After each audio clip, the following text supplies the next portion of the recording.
जो BIS की तरफ से जो ट्रेनिंग शुरू है यशोदा में, उसका आज का दूसरा दिन है।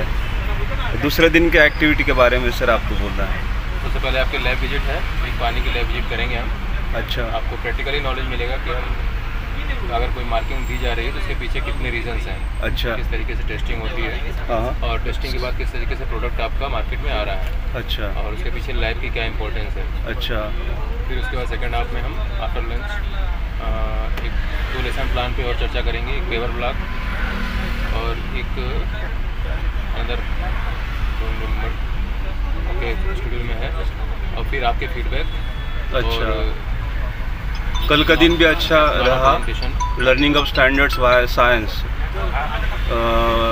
इस दिन के लेक्चर्स हुए, कई एक्टिविटीज़ हुई, बहुत अच्छा दिन गया। आप लोग इसको समझिए और आगे इसको बच्चों तक पहुंचाइए। सभी मेंटर्स ने बहुत अच्छा सहभाग लिया उसी में।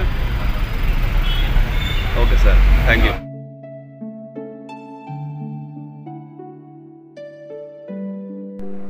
नमस्ते मॅडम, आज BIS स्टँडर्ड क्लबची जी ॲक्टिव्हिटी आहे फील्ड व्हिजिटची, त्याच्या निमित्तानं आम्ही आपलं लॅबमध्ये आलो आहे।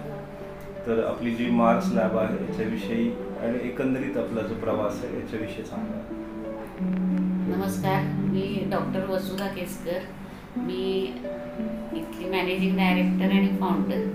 तर मी आणि माझे पार्टनर डॉक्टर निंबाळकर जे मायक्रोबायोलॉजिस्ट आहेत, त्यांनी आम्ही 1997 साली ही लॅब स्थापन केली। आणि मेन ह्या लॅबचं उद्दिष्ट असं होतं की भारतात जे साखर कारखाने आहेत त्यांना शुगर टेस्टिंग विषयी त्यांना सेवा द्यायची। आणि मग शुगर टेस्टिंग लॅब आम्ही चालवता वॉटर टेस्टिंग, फूड टेस्टिंग या सगळ्या ॲक्टिव्हिटीज आम्ही इथे सुरू केल्या। अच्छा। डॉक्टर सई पण आपल्या डॉक्टर सई आहे, त्या टेक्निकल मॅनेजर आहेत। अच्छा। आणि डॉक्टर निंबाळकर हे क्वालिटी मॅनेजर आहेत, मायक्रोबायोलॉजिस्ट आहे।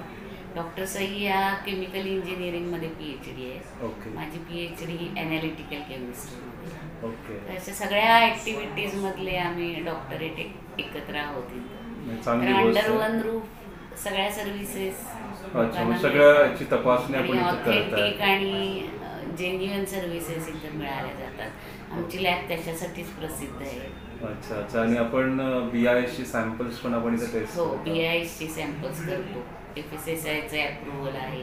अच्छा। NABLचं अप्रूव्हल आहे। Okay, thank you very much madam, छान माहिती दिली आपण।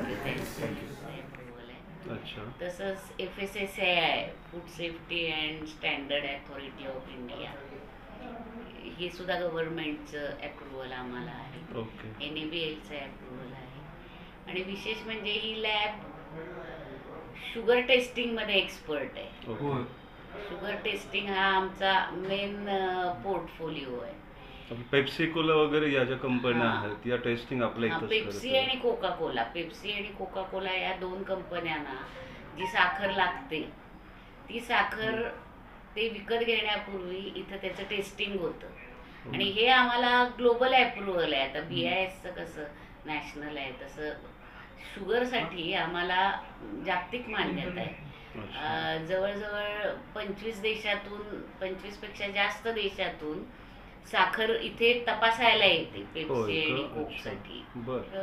कधी आम्ही असं फेल सॅम्पल असेल तर ते पास करण्याच्या दबावाला आजपर्यंत आम्ही आपल्या लॅबचं रेप्युटेशन चांगलं आहे। गेले कित्येक वर्ष आपण आमच्याकडे कस्टमर नाही आले तरी आम्हाला चालतं, पण आम्ही अशा गोष्टी करत नाही। सध्या BIS फार मोठं काम करत आहे। BIS खरंच फार मोठं काम करतं। आणि हे जे शाळेच्या मुलांना शिकवण्याचा जो प्रकल्प आहे तो तर अतिशय वाखाणण्यासारखा आहे। कारण मुलं लहानाची मोठी होत असतानाच त्यांना हा सगळा अवेअरनेस आहे। म्हणजे या वयातच त्यांना क्वालिटी एखाद्या प्रॉडक्टची कळलं पाहिजे। BISचं चिन्ह कसं बघायचं, हॉलमार्किंग काय आहे, हॉलमार्किंग काय आहे, कारण जास्त फसवणूक तिथं होते। या सगळ्या गोष्टी मुलांना समजावत हा येतो यांचा। प्रशांत सर बोला। तर मॅडमनी आज आभार माना तुम्ही।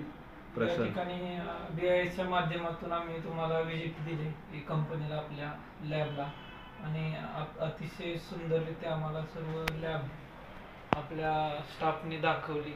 प्लस कशा पद्धतीनं प्रत्येक ठिकाणी वर्किंग केलं जातं याविषयीची माहिती दिली. त्यामुळं ॲक्च्युली वर्किंग कसं चालतं, काय चाललेलं आहे बाहेर आणि काय केलं पाहिजे याविषयीची अगदी इत्यंभूत आपल्या स्टाफ मार्फत आम्हाला माहिती मिळाली. त्याबद्दल BISच्या मार्फत आणि आमच्या सर्व प्रशिक्षणार्थ्याच्या मार्फत तुमचे खूप खूप धन्यवाद आणि पुढील वाटचालीसाठी शुभेच्छा विशेष देतो. आभार की डॉक्टर सई केसकर मॅडम हा, सई. की ज्या ओनर आहेत या लॅबच्या. आणि खूप त्याचप्रमाणे Harsh Shukla sir, Nikhil sir, Rane sir यांच्यामुळं आपल्याला ही फील्ड व्हिजिट आपल्याला करता आली. तर त्यांचं देखील विशेष आभार. थँक्यू.